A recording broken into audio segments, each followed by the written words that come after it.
Hello, and welcome to Family Folktales from the Nashville Public Library. I'm Susan Poulter, a librarian at the main library. Today's story is The Child Who Came from an Egg, an Estonian story found in Andrew Lang's Violet Fairy Book. Once upon a time there lived a queen whose heart was sore because she had no children. She was sad enough when her husband was at home with her, but when he was away she would see nobody, but sat and wept all day long. Now it happened that a war broke out with the king of a neighboring country, and the queen was left in the palace alone. She was so unhappy that she felt as if the walls would stifle her. So she wandered out into the garden and threw herself down on a grassy bank under the shade of a lime tree. She had been there for some time when a rustle among the leaves caused her to look up, and she saw an old woman limping on her crutches towards the stream that flowed through the grounds. When she had quenched her thirst, she came straight up to the queen and said to her, "Do not take it evil, noble lady, that I dare to speak to you, and do not be afraid of me, for it may be that I shall bring you good luck." The queen looked at her doubtfully and answered, "You do not seem as if you have been very lucky yourself, or to have had much good fortune to spare for anyone else. Under rough bark lies smooth wood and sweet kernel," replied the old woman. "Let me see your hand, that I may read the future." The queen held out her hand, and the old woman examined its lines closely. Then she said, "Your heart is heavy with two sorrows, one old and one new. The new sorrow is for your husband, who is fighting far away from you. But believe me, he is well and will soon bring you joyful news. But your other sorrow is much older than this. Your happiness is spoilt because you have no children." At these words, the queen became scarlet and tried to draw away her hand, but the old woman said, "Have a little patience, for there are some things I want to see more clearly." "But who are you?" asked the queen, "for you seem to be able to read my heart." "Never mind my name," answered she, "but rejoice that it is permitted to me to show you a way to lessen your grief. You must, however, promise to do exactly what I tell you, if any good is to come of it." "Oh, I will obey you exactly," cried the queen, "and if you can help me, you shall have in return anything you ask for." The old woman stood thinking for a little. Then she drew something from the folds of her dress, and, undoing a number of wrappings, brought out a tiny basket made of birch bark. She held it out to the queen, saying, "In the basket you will find a bird's egg. This you must be careful to keep in a warm place for 3 months, when it will turn into a doll.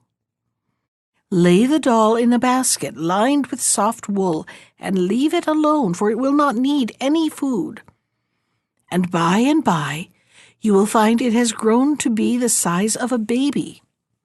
Then you will have a baby of your own, and you must put it by the side of the other child and bring your husband to see his son and daughter.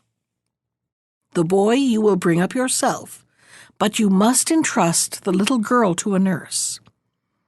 When the time comes to have them christened, you will invite me to be godmother to the princess, and this is how you must send the invitation. Hidden in the cradle you will find a goose's wing. Throw this out of the window, and I will be with you directly, but be sure you tell no one of all the things that have befallen you."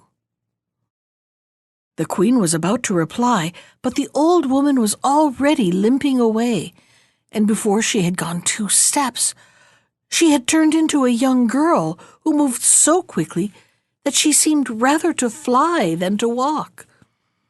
The queen, watching this transformation, could hardly believe her eyes and would have taken it all for a dream, had it not been for the basket which she held in her hand.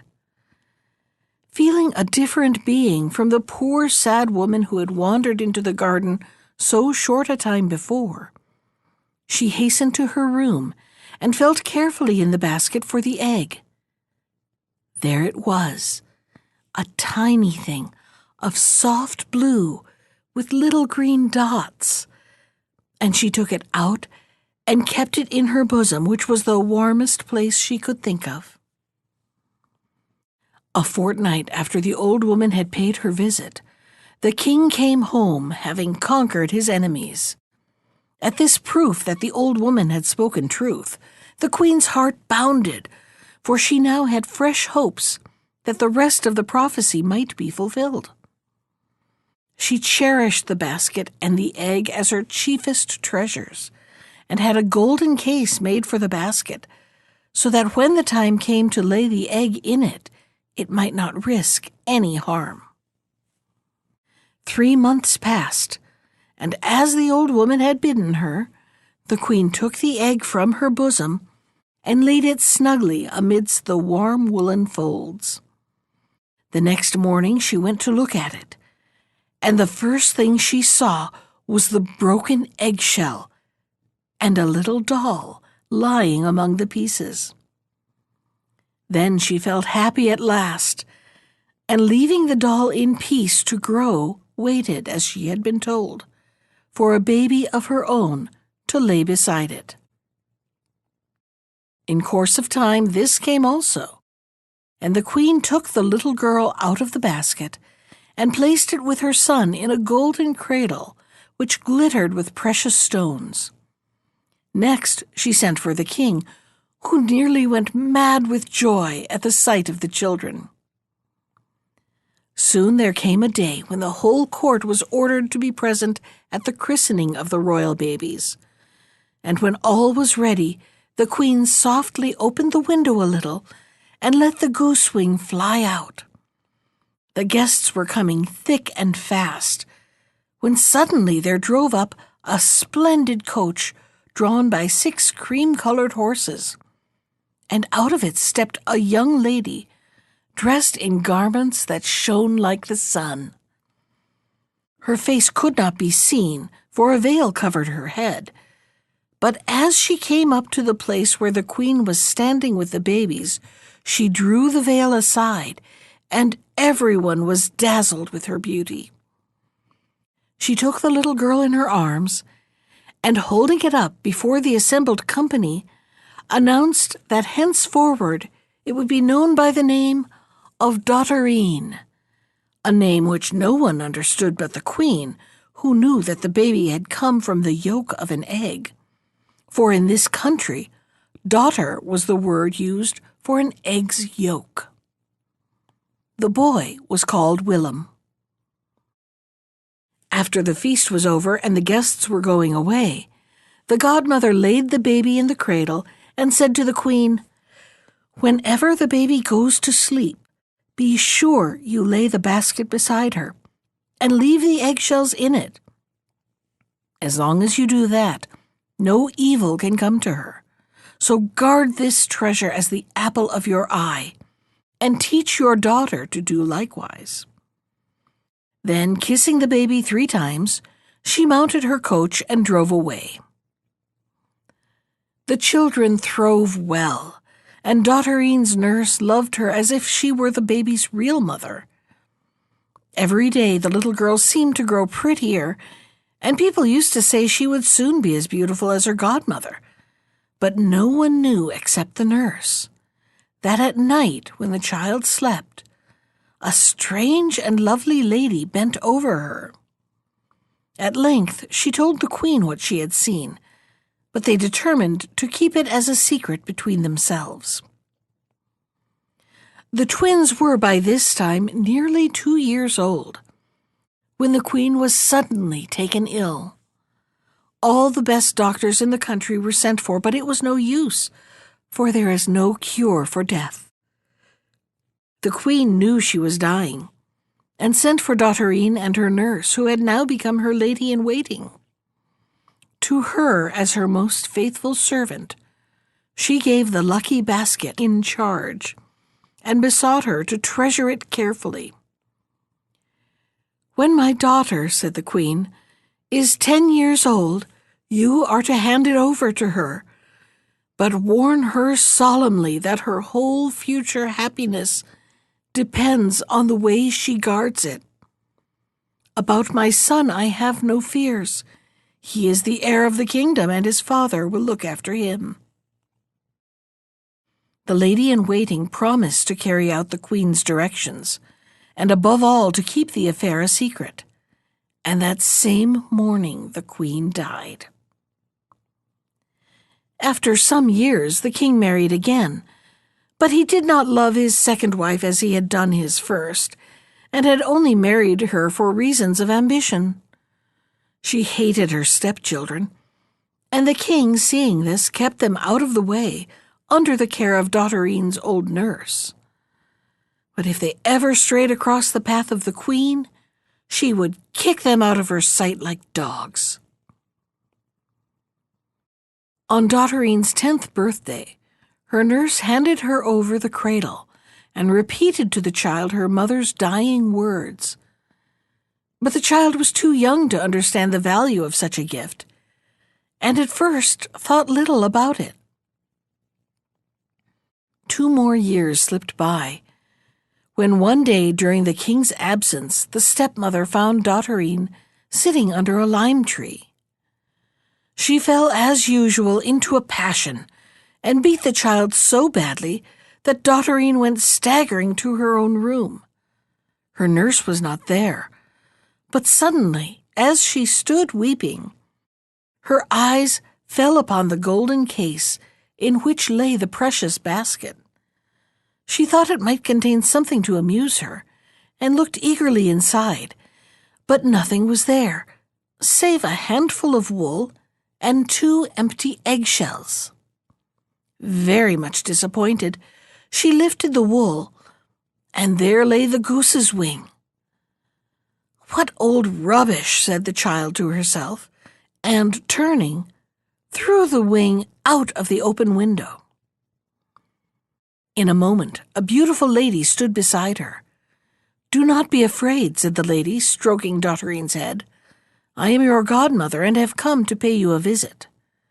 Your red eyes tell me that you are unhappy. I know that your stepmother is very unkind to you, but be brave and patient, and better days will come. She will have no power over you when you are grown up, and no one else can hurt you either, if only you are careful never to part from your basket or to lose the eggshells that are in it. Make a silken case for the little basket, and hide it away in your dress night and day, and you will be safe from your stepmother and anyone that tries to harm you. But if you should happen to find yourself in any difficulty and cannot tell what to do, take the goose's wing from the basket and throw it out of the window, and in a moment I will come to help you. Now come into the garden, that I may talk to you under the lime trees, where no one can hear us." They had so much to say to each other that the sun was already setting when the godmother had ended all the good advice she wished to give the child, and saw it was time for her to be going.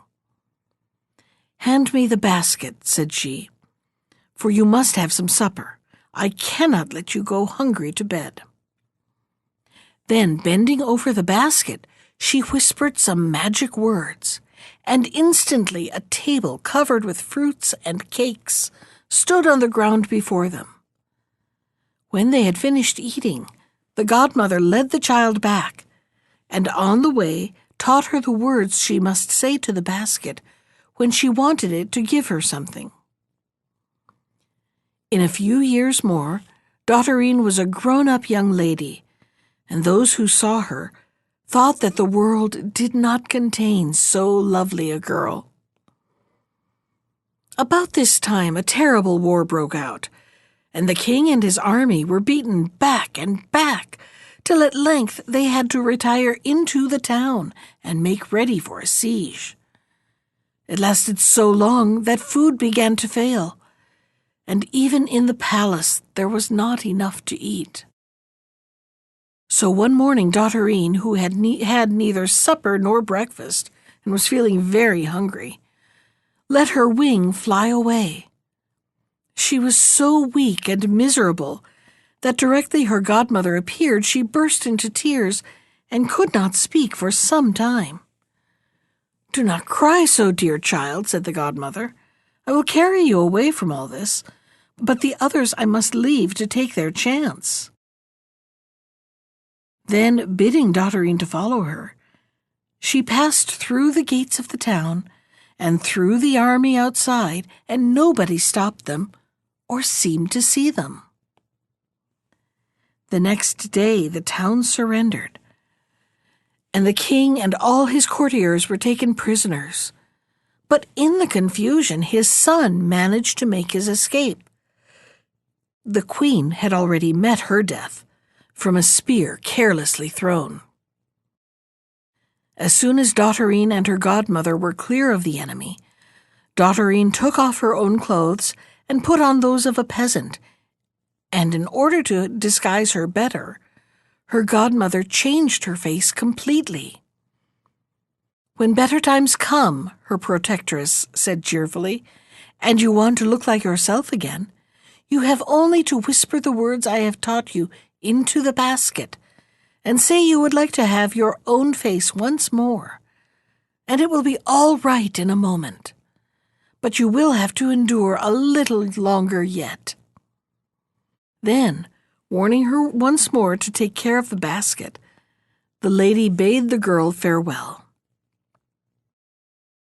For many days Dotterine wandered from one place to another without finding shelter, and though the food which she got from the basket prevented her from starving, she was glad enough to take service in a peasant's house till brighter days dawned. At first the work she had to do seemed very difficult, but either she was wonderfully quick in learning, or else the basket may have secretly helped her. Anyhow, at the end of 3 days, she could do everything as well as if she had cleaned pots and swept rooms all her life. One morning Dotterine was busy scouring a wooden tub when a noble lady happened to pass through the village.